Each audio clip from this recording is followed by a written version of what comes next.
Saying no always meant two different things for me, depending on who was asking. The people I loved, it felt like abandoning them. To everyone else, it felt selfish, like proof I wasn't actually a kind person. I didn't realize those were the same fear until my 20s. I was the eldest daughter, and where I come from, showing up for people in your life isn't optional. It's just who you are. So either way, it felt like abandoning a role. Tonight, I've got three incredible women who know this terrain from both sides, as coaches and as women who have lived it. Airica, Sarah, and Tara, welcome.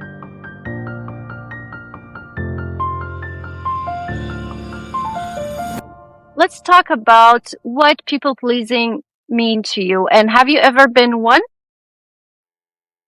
Maybe we start with Sarah. Lida, okay, Yeah. Lida, thank you so much for having me. And hello to everyone here. I'm Sarah Staley, an HR and organizational development executive coach, and also leadership development practitioner. For more than 20 years, I've worked with leaders and teams around growth, emotional intelligence, self awareness, and patterns that shape how we show up in everyday life and the workplace. But people pleasing, this is such a great topic for me because it's also very personal for me. I know that I began noticing it in myself in my late teens, not so much as a means for seeking approval of others, but more as a desire to make others happy, avoid disappointment, and maintain the harmony wherever I was. And over time, I learned how exhausting and limiting that was. So today, while I'm a recovering people pleaser, I feel much freer knowing that I can care deeply about people without taking responsibility for everyone's happiness. Amazing. Thank you, Sarah. We're going to get back to probably some examples, but let's hear from others. Airica, can you go next? Yeah, I'm Airica Coley. I'm in the Metro Detroit area in Michigan, a newly ICF credentialed coach, and I've met all of you lovely ladies through this journey. And like Sarah said, I'm also a recovering people pleaser, so I'm happy to learn as well as share my experiences for the conversation tonight. Okay, so when you say that you were a people pleaser, can you give us like an example? Yeah, I didn't really know that's what it was. I looked at it more like servant leadership. And growing Okay. up, like Lida, I think you may have shared, like Sarah shared, it was more inherent. Like as women within our culture, we just were more, we showed up differently. Some may say more like submissive or just always readily available to say fill in the gaps, whatever came up in life, as it pertained to chores or just saying yes. So I think I inherently learned that. And then I love people. So somehow I didn't know the nuance between servant leadership, which is a strength, and people pleasing on the other side is a developmental. So I had to really find the neutral ground. And now I understand from a more clear perspective how to operate within those boundaries in a healthy place. Thank you so much. And Tara? Hi, everyone. I'm Tara Gardner. I am a certified mindset coach and author, and a recovering people pleaser. Um, I had been people pleasing since as far back as I could remember, and I think um, for me, as I look back, it was more like trying to. It was like a ticket to belonging. Like if I do this, if I say yes, then you'll think I'm a good person. If I say yes, then you'll know I belong here. And it's that being said, I mean, I did it in just about every relationship, but as my children got to be adults, it really showed up or close to adult age. It really showed up in parenting for me.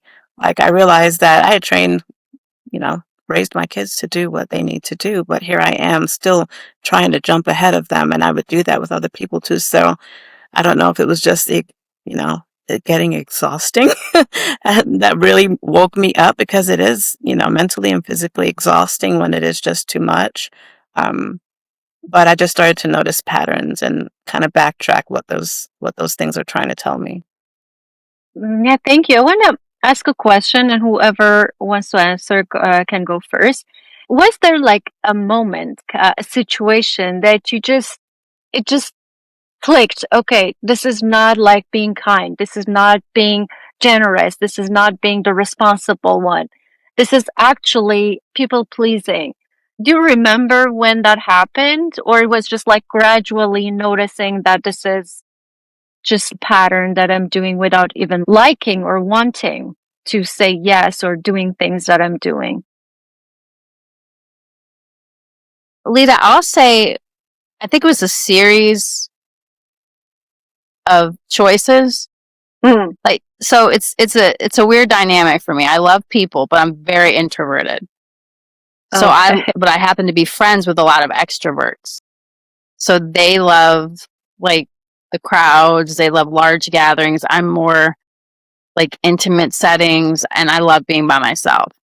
So I would notice when these relationships, they would always invite me to things, but inside I'm like, I don't want to go. Okay. But so my first reaction was I wanted to say no, but I teeter-totter between like what Tara has said, what you've said, what Sarah has said. That servant leadership. Should I go? Is there something that I should be doing, like learning or, like serving someone in a way that is more important than me? And then I started to just notice this voice inside was just rising. And it was probably about a decade or so ago. I just started saying no. And there's a lot of conversation around it's so hard for people to say no, but it became so easy. And when I first started doing it, there was a change, like a shift. But I didn't know it was really people pleasing that I was struggling with. But was there a specific moment or situation that made you, okay, this is too much, I can't do it anymore, and I'm going to start saying no, or at least practicing? Or it just happened? Yeah, I think for me, I don't think people pleasing is isolated. I think it may manifest in certain relationships, like Tara, you said your kids. You may not see it the same. You may name it something different, but it's a behavior. So for me, I just started noticing the behavior. And it was just a series of events, I guess. It wasn't like one perfect moment, that aha moment, I should say. I just started noticing you're saying yes when it's inconveniencing you. Like the real win is you addressing why you keep saying yes and you really want to say no. And when I did that, there was just a shift and a growth inside of me. Amazing. Thank you for sharing. And Sarah, Tara, I think do you want to share? Yeah, I mean, absolutely. For me, it wasn't an isolated situation or a person that I said yes to. It was a buildup. And there was just this moment of like, what else can I fit in my calendar? And I'm telling myself, okay, I just need more time. And I got to the point where I was like, well, why do I need more time? Do I need to be the one who's doing all these things? What would happen if I said no? Does that make me a bad person? Does that make me someone who doesn't care? How can this be spread out evenly, And it's not about the other person. It's completely about me and why I feel the need to say yes to everything, and why I feel like there's not going to be acceptance if I say no, or understanding if I say no. And I had to learn that I do have the right to want to do what I say yes to.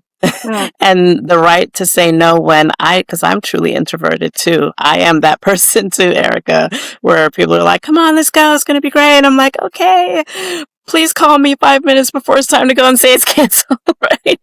But it's mostly about me. And so, Yeah, it wasn't an individual thing. It was definitely just a moment of, I cannot put another thing on this plate. And what can I do about it? And start looking at So myself. you got to a point that everything was overwhelming somehow. You're just saying yes to this, yes to that, yes to that, and then you Yeah. suddenly realize, okay, I don't have any more capacity, time, energy Yeah. to do another one, and so you start practicing. Well, look at that. Okay. You actually mentioned something that I want to talk about later, but hold on to what you have in mind. Let's hear from Sarah, and then we come back to uh, what you wanted to continue on. Sarah, what do you Yeah. think? And I want to echo what Erica and Tara have shared, because the same for me. It wasn't one simple moment that, I noticed that I was people pleasing or that it just happened. It was the accumulation of many small moments, saying yes to something and then immediately feeling that heavy weight or that regret in the pit of your stomach. What did I just do? Like Tara and Erica, I'm also somewhat of an introvert, but I will say I'm more of an ambivert. I can be extroverted when I need to, but then I need to crawl in a hole and basically recharge. So I'm right there teetering in the middle. And I think, I noticed years ago that I had fallen into this practice of people pleasing. It was not obvious because, like I said, at the start of this, I really saw it as trying to create harmony, trying to help people, be a team player, whatever it is that you want to assign to that. But then I started noticing that me making these efforts to help others or do more for other people was solely requiring that I withdraw certain things from myself. So, how you make a deposit into a bank account, it's like I was withdrawing from my account with every yes that I was making, where it got to a point that it didn't feel like there was anything left for me. So, yeah, there was a dramatic moment when I was like, oh, I got to get this off my plate. I'm done. I realize you need help or you want help. I don't have the space or capacity to do it. And that wasn't easy because people pleasers want to please. So it was a very uncomfortable feeling when I started doing that. But it was definitely necessary. It still is. Those of us that have been people pleasers in our life, it's easy to fall back into that pattern. So I'm sure it requires from the others, in this session too, just a level of awareness to notice when you're starting to slip back into that pattern and be aware of it so that you can combat it. For me, I'm just thinking back when I realized I was actually a people pleaser. I cannot also find a moment or like specific situation. Aha, this is one. But I think I heard the word people pleasing somewhere when I was younger, and it was just like such a light bulb, and it just kept coming back, and I was just like, okay, does that mean that when I say yes to this, am I like actually people pleasing? Or when someone asks me, Lida, let's do this, and I say yes, it's so I started just like observing myself, and I realized, yes, this is actually what is happening. But for me, because as I mentioned before, I am the eldest in the family. I'm the daughter of three brothers. And three brothers were just like troublemakers. I'm sorry if you hear me out there, but it was just the reality of our family. And I was the responsible one, the wise one, the quiet one, the peacemaker one. And I thought that it was just like somehow my role in the family and my responsibility, but I carried it with me through other relationships at work, with my friends, with husband, kid, and everything. And then one day you realize, I think that's what happened to all of us, that at one point we realized that we just cannot continue like that, and we have to do something about it. Um, and since we are all at the same boat and we're on the same page, let's think about, where do you think this people pleasing actually come from? I have an idea myself for my situation, but I would love for you also, because we're four different people and maybe each one situation could resonate with one someone who's listening to us out there. Lida, actually, everything that you just said really resonated with me and got me, thinking, thinking a certain type of way. I really don't think that people pleasing comes from any specific thing or that it's the same for everyone. I do think that it can be connected to things like trauma or instability, as you're in your life or as you're growing up. For others, like you mentioned, it can come from your family role, cultural expectations, gender, socialization, like all of those different things. There's all of these different places that it can come from. And for me, I grew up in an unstable, really challenging environment. It was an abusive household type of situation. So for me, by people pleasing, I believe, as I reflect on it, especially during this call, I believe that that was my way of trying to keep the harmony, trying to create predictable circumstances. If I can make everyone else in the house happy because I'm doing all of the chores and I'm doing all these things, or I'm figuring out the family problems, then I can somewhat predict what the environment might be like that day. So again, that just kind of sparked with what you shared. And I think for me, that's what happened. So then when I grew up and I went into the workplace, I carried those same beliefs with me that, okay, if I jump in and support everyone, or if I do these things, then the team's going to be more successful. People are going to be happier. They're not going to feel as pressured. That was great for them in those places, but was it great for me? Probably not, because it resulted in taking on more than I should have or needed to. And I think that's a common symptom of people pleasing. Mm-hmm. Thank you. Tara? I totally agree with Sarah in that there's different things that can cause someone to start people pleasing. For me, I think there's also a level of, unstable household but I think more for me, it might have been cultural. Like, I come from, my family is West Indian, they're Jamaican, and, women in a lot of my culture are kind of brought up to you work and you do and you do and you work. And when something needs to be fixed, you get up, you fix it and keep it going. No matter what's going on, you're just kind of this soldier, and then once I left that, and I'm an adult now, there's some muscle memory to that even when you're like, I'm never going to do this when I get up and when I grow up, it's still muscle memory. Someone says, can you? Of course. Someone says, will you? Oh, yes. And it's just, you have to kind of like pry yourself out of that. And so, yeah, that was for me. Very interesting what you say, because that is exactly what happens to me even now. That when someone, especially at work, I don't know what happens at work, but I need to really work on that. But when someone has a request, even without like thinking, if I can do it, do I have the capacity, do I have the time? Yes, sure. Now, what I'm doing, I am just giving myself some time.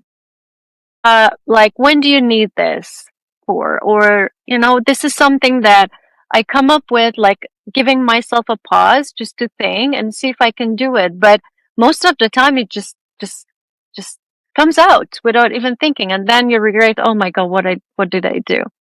Yeah, I totally get it. Airica. It's really interesting because I definitely came from a very high trauma situation with growing up. So it really, like, people pleasing was really more about, I think, securing connection and avoiding conflict. So they're kind of both like this friction, it's constantly happening. But I also think like there's like the strengths of like compassion and empathy. So like as a child, I was introduced to pain very early. So those skills, like survival skills, and I think really compassion and empathy are just gifts. You become very high on the people side. Like you're very present with what's happening in people's lives. So I think I just always, without knowing it, inadvertently without knowing it, just paid attention to people's behaviors. And by doing so, like, I would make a judgment. Obviously, it wouldn't necessarily be accurate, but if I saw someone was potential for hurting or harm, if I could potentially avoid it, prevent it for them, it just felt like the right thing to do. So I think this is just something that, without knowing it, again, I think it's something that comes from a very strong, sincere place. It's the essence of who you are, to care about people. But at the same token, it can be perverted, in a sense that it's not, you take something that's very healthy and you're trying to really take control to prevent an outcome that would be less favorable for somebody, to prevent pain. What you're saying is very important, because also from the culture that I come from, I was born and raised in Iran, and in our culture, caring for other people is very important. Being kind, being the one who always calls and checks on people. So this is something that it was just like a virtue. So that person is very like kind. That person is very caring. And for me, I saw it as like, oh, I'm being kind. But there is like a silver line between like people pleasing and being kind. And what I think is, just from outside, both just look alike, but what happening inside is just showing us which one is happening. For you, how do you know that is me just being kind and doing something out of my will, or this is something that I'm just doing to make people happy? So I like what you said. The key word for me with it is virtue. It definitely, like, my behaviors revolve around my principles, my values, and my belief system. So happiness to me is, I don't put a lot of weight on making people happy. It really is more connected to that, to my principles. So it's I've never really thought about it. Like, it's a good question. Yeah. But I think it's more for me about you're really acting in a place where you think you're doing something good, but you're really enabling something bad. And I think with people pleasing, enabling is where, for me, not speaking for anyone else, but I noticed that was really more of the bad fruit that was coming from that behavior. Wow. I think That's for me, interesting. I think when I think of the difference between kindness and people pleasing, kindness screams choice to me. Kindness feels like I'm voluntarily making a choice to do this thing because I want to. It'll make me happy or whatnot. And people pleasing, for me, it feels more like a compulsion to avoid people from being disappointed in me or upset or thinking differently of me in some way. So I think of kindness as choice, and people pleasing as like that compulsive behavior because you expect a negative reaction. That's interesting. So you say that for you, kindness is a choice, and people pleasing is more like obligation because of what could happen after, consequences and reactions, or like distance and things like that. Right. The assumption that I'm making about what could happen, like assuming, they're not going to be necessarily disappointed what in me. happens. Exactly. Yeah, I agree with Sarah, and Airica made a point when she was speaking also that like was eye-opening to me, not because I didn't realize it before, but because I just needed to hear it. When you said that it was a way to avoid conflict. And yeah, when you have, and especially if you've grown up in an environment, just speaking for me, but I feel like having grown up in an environment where you are trying to keep the peace all the time, that is something that I definitely did when I was at the height of my people pleasing was, let me make sure that I keep a smile on this person's face. If I say no, are they going to understand? And if I actually brought myself to say no, I went into an explanation of why, an over exaggerated explanation of why I couldn't, like, please don't think I'm not a good person or that I don't love you, and that was another level of, walking out of that was learning that you don't have to do that. But yeah, avoiding conflict is definitely a big part of that. Thank you so much. These are all very, very interesting to me because we all have like a story in our head, in our life that shaped how we are and how we try to keep everyone in our life happy without even noticing. And just talking about this with other people just makes me realize that for everyone, it could be a different situation. For Airica and Tara, for you might have been avoiding conflicts. And for me and Sarah, probably, as she mentioned, is more like, okay, I'm going to be the responsible one. I'm going to be the one who's keeping peace at home. And for me, sometimes it felt like, if not me, then who? Then it's just like it comes from a place that, okay, if I don't do this, there is no one else to take care of this situation. Wow. Okay, you've given me a lot to think. Yeah, and now that we're all four women that we're talking about this situation, and I have realized that I don't want to just make it like a gender-based argument, but I think generally women are more like, they tend to be more people pleaser more than men in general. For me, I think is something based on socialization or coming from culture. But what do you think? I want to hear from you because I come from Iran. So I might have been in a different culture, but I want to hear from all of you. What do you think? I definitely think that,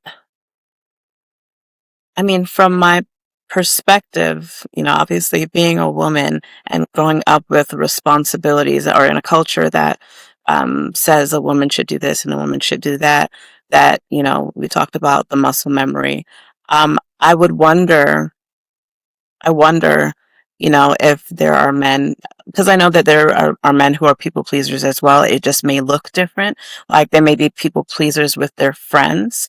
And so it may not look the same, even though they're doing the same thing. But I can't really, I can't speak on that specifically. But, well, for instance, like my son, he's 18 years old, and I've seen him do certain things with his friends or afraid to say no to his friends when he doesn't want to do something. So I feel like there's probably a lot of struggle there. It just looks different because we're not in the room or I'm not in the room. So no, something just popped in my mind because I have a teenager at home too. Do you think peer pressure is also like somehow people pleasing?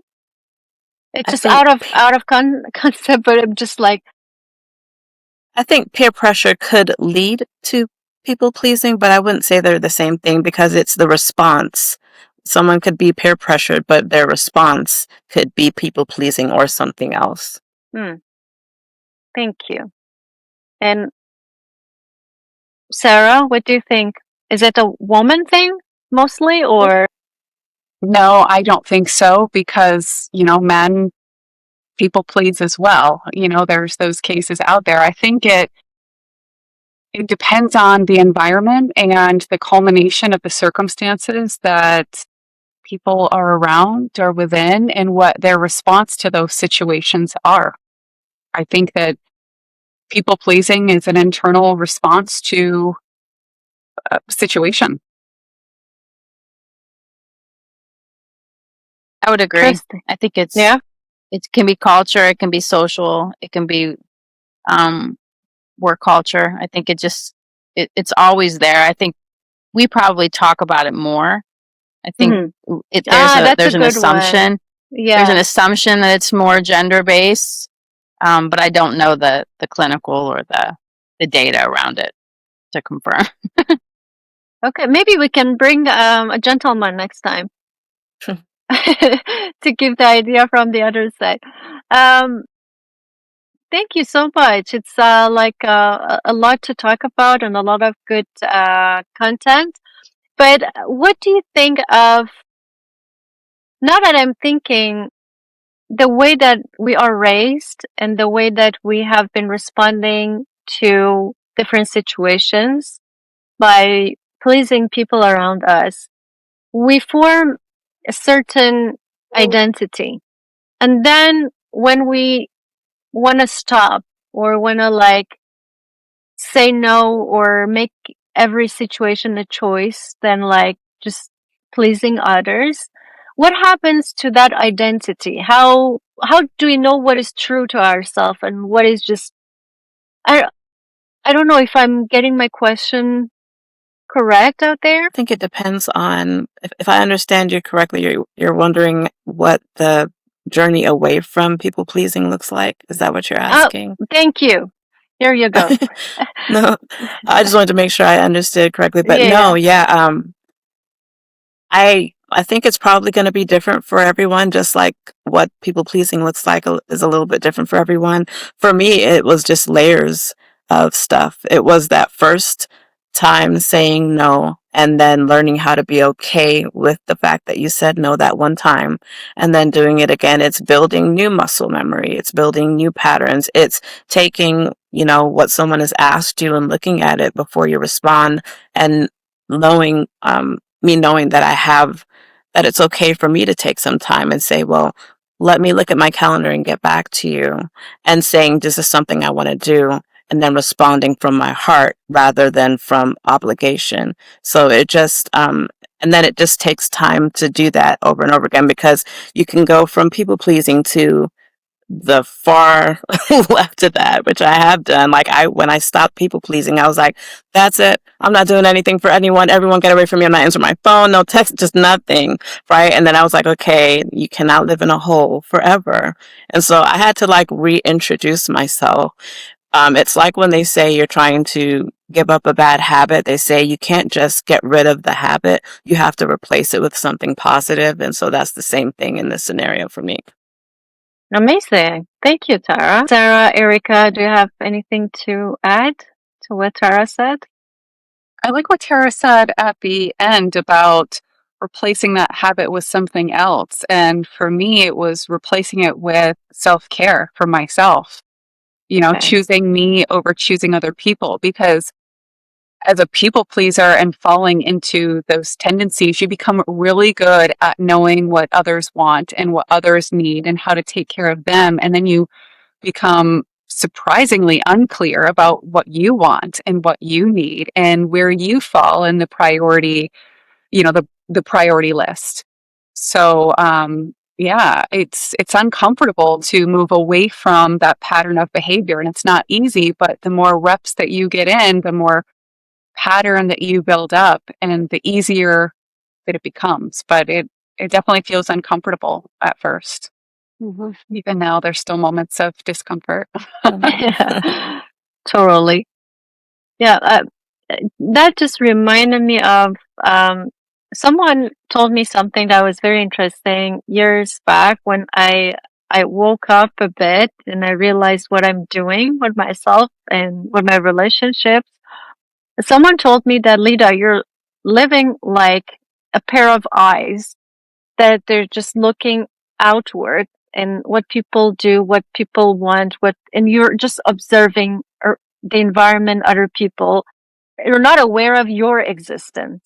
So you need to just close those eyes and look inward and just look at yourself. You exist too, and you matter too. And that, honestly, that was a big like wake up call for me, because that was exactly it. When I was in a family gathering or even in a work situation with friends, I could read the room like this. I knew that this person, like the facial expressions, when the mood changes, and okay, this person is not happy. What should I do?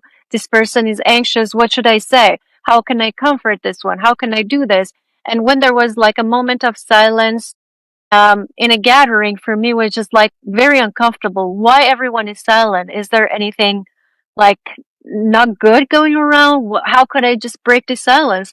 And then I realized that was too much pressure on me, and I was not responsible for filling those void or taking care of everyone.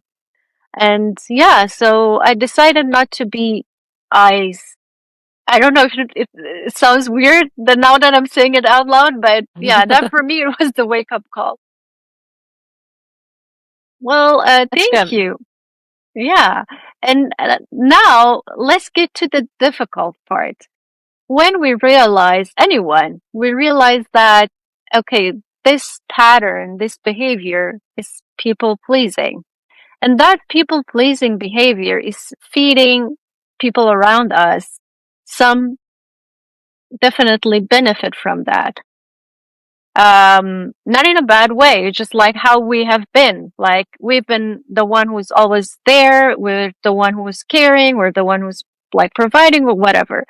And the moment that we decide not to please them anymore, those like that changes, right? The relationship texture and dynamic changes. Uh, have you thought about it? How that changes the dynamic of relationship in good or it might not be so good way? Yeah, I think people that love and care about you and all of that will begin to understand, but they will notice that adjustment. They will, question, is everything okay? Did I do something? Or I've noticed you've been different. What's kind of going on? And, we have a certain obligation or need to communicate on some level to help people understand if we're drastically changing the way that we're showing up in comparison to what we have done. But those relationships will survive. They'll adjust to that adjustment. Whereas there may be some relationships that completely fizzle out because that individual was only around because of the things you did for them. You know what I mean? And that's fine. Whatever the situation is, whatever it calls for is fine. There's no problem with it, but the reaction is going to be different depending on, how strong that relationship was and what foundation it was built upon. Hmm. Yeah, I think when That's good. as soon as Yeah. I started to, go the other direction, like you said, Sarah, self-care became really important. I had to learn what I liked and who I was all over again, like it was just brand new. And so that relationship came first because whatever relationships I do want to pour into or salvage, if it's rocky because I've done these changes, I can't pour from an empty cup. And I had to learn that, like I had to like pour into myself and those like one of you mentioned earlier, those relationships that are meant to be and that are healthy for you will remain through that. It's good. Like, I Yeah. like what both Tara and Sarah said. And I think each individual relationship, because you may have showed up differently for each of them, there will be a level of transparency where you can, have a conversation that, because they'll I like notice it, that. they notice Yeah. change, and hopefully what they notice is the growth. And I usually will tell on myself before anyone has to know. Like, I love to share, like, if I'm learning and, have awareness about areas of my life that need attention. And that is to make me stronger. And when I'm stronger, then the people I'm in partnership with and relationship hopefully become stronger too. Thank you so much. If I want to share what I think about this, because we all have seen it. So um, when things change in your life and your patterns, your behavior change, some people might ask you, "What happened? Why have you changed?" So in this situation, we could always, as Airica mentioned, we could always be transparent. And also, Sarah mentioned that I think if we have like relationships that are healthy and they're true, that's what I want to say. If I have a relationship that was based on like true connection and that we care about each other, that will survive the change. Because at the end of the day, um, they care about me too. It's not one way road, right? If they care about me and they realize that this is something that is helping me to become more true to myself, to become stronger, to live my life as myself, that they're going to appreciate me being honest with them. But also there are some people that might just like vanish because the old Lida or Airica or Sarah there, it's not there. But let's I know that you are also coaches and you work with people. If there is someone who's listening to us and they're just mourning a relationship that ended because that people pleaser wasn't there anymore, what would you say to them?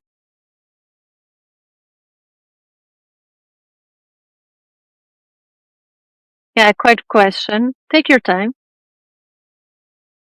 Yeah, it's a tough one to answer. I wouldn't minimize whatever you mentioned mourning, so I'm going to use similar terminology, but I personally wouldn't minimize whatever grief they're feeling from the loss of whatever this relationship is. I think it's really important to recognize that that relationship was inevitably conditional, though, and that person's love or commitment to you was based on you doing things for them and recognizing that. But realizing those things alone doesn't make it easier to cope with. It might actually make it more painful because you know how much you invested and gave for that particular relationship. And now that you're not doing those things, you recognize that maybe that was always a one-sided relationship all along. And that is hurtful. It is a loss, as you shared. I think that's great terminology because that's exactly what it is. But it's also important to be true and authentic to yourself and your needs and what you deserve. And remember that at the end of the day, that what you're doing is for you and it's not wrong. They're just choosing to take it in this way and choosing not to keep that relationship because of a change in dynamic. Thank you, Sarah. Amazing. I Erica, think, Tara. yeah, I think, the loss of a relationship is going to be uncomfortable. And we talked about how growth is uncomfortable. And when you are making a change for yourself, as far as like feeding yourself more to stop being a people pleaser, I've found it helpful to look at, life as a journey. And on the journey, there are seasons, and it doesn't, losing a friend like that or losing someone who you considered a friend like that does not take away from the time that you had with them, but they played a part in this growth that you're walking into. And so the part they played, they contributed to them. You may have had good times with that person, and now there's time to walk into a new era, and there are going to be other people along the way, that you'll keep and some that you won't.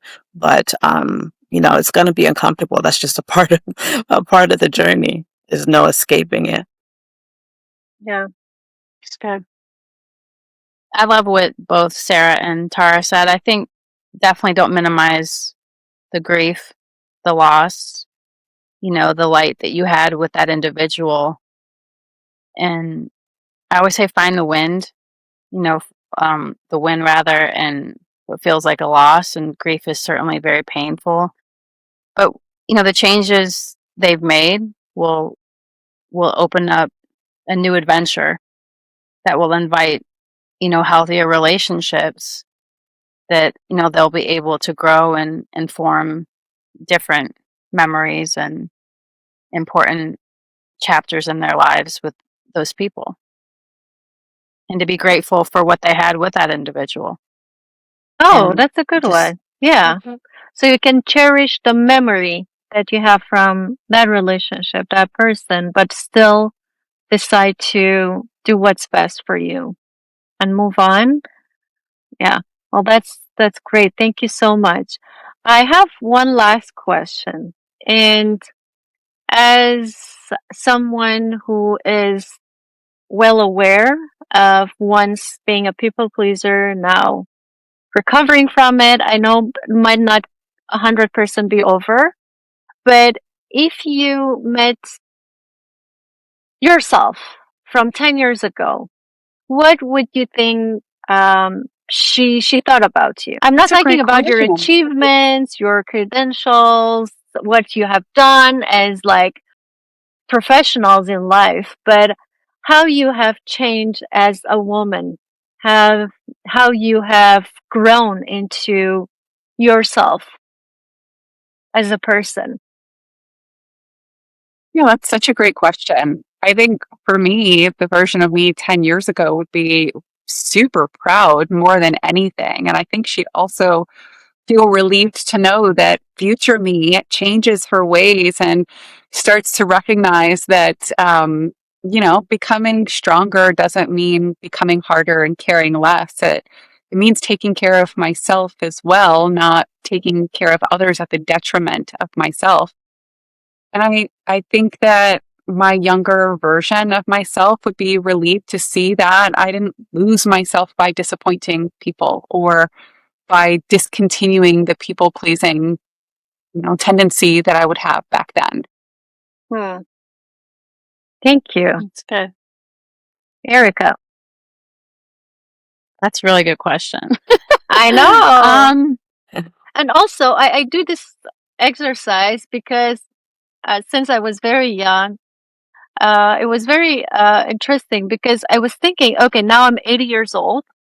I'm old and I'm sitting in a like on my chair and I'm thinking back about my life and what I wanted to achieve in that moment, or like, just the feeling that okay, I'm happy with the life I live, um, or the legacy I'm leaving behind. And for me, legacy is not like the books we wrote, the everything that comes with like a professional life, but like as a person. So I think for me also, the Lida I'm 42, by the way. I turned 42 last week. So I think the 32-year-old Lida would have been somehow happy and relieved that finally she realized that, okay, I need to stop this and I need to see myself. I need to close those eyes and look inward. And she did it. And uh, to be totally honest, I still do that. I still feel guilty when I say no. I still feel like, oh, maybe I'm not the good person or kind person that I thought I was. But at the end of the day, I need to be true to myself, right? I love that. Yeah. I Thank love that. you. Like walk in your truth. And I would say that 10 years ago, looking at me now, I would say life is so fragile and Oh, things can break when you're holding them as close to you as you possibly can and thinking you're protecting them.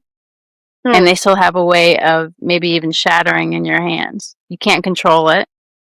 So I think it's very important to ask yourself in the process, relationships are the most important thing.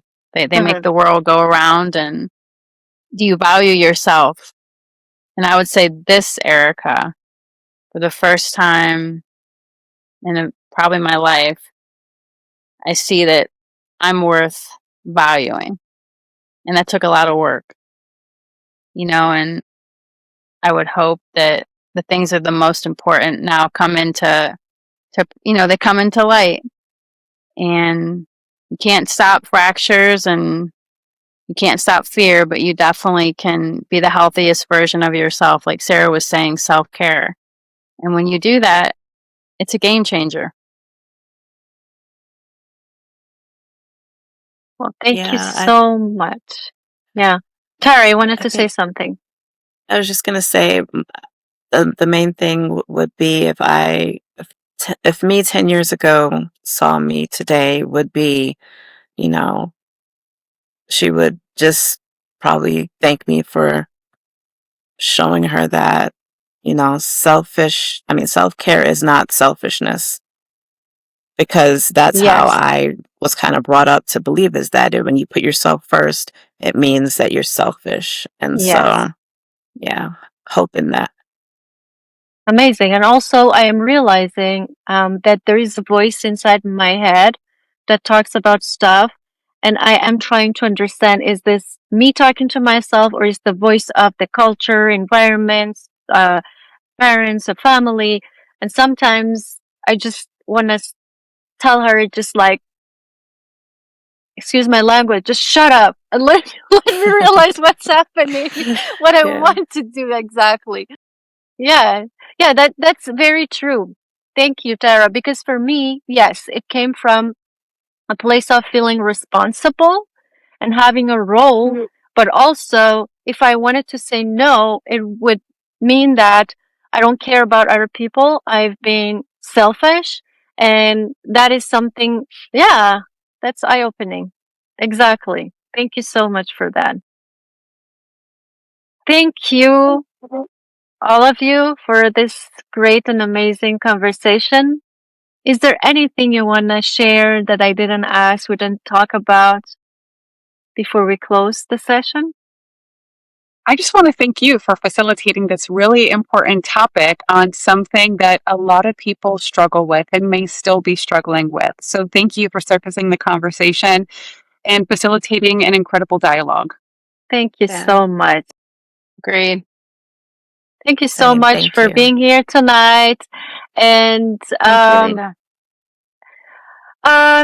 I don't know how we can just close this conversation so it feels like, it's such a big topic, and there's a lot to talk about. But I just want to thank you for being honest, sharing your experience, and just telling anyone who's out there that it is a journey and it takes practice. The first no is always very difficult. There's always overthinking, like bad emotions, bad feelings that comes with it.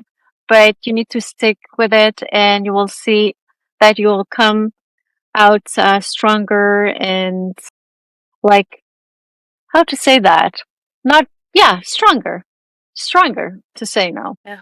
Well, thank you so much. And for anyone who's listening, if this is something that resonates with you, subscribe to the channel. And I'm going to have these amazing women with other topics that we're going to explore in the future. Thank you so much, and have a good day.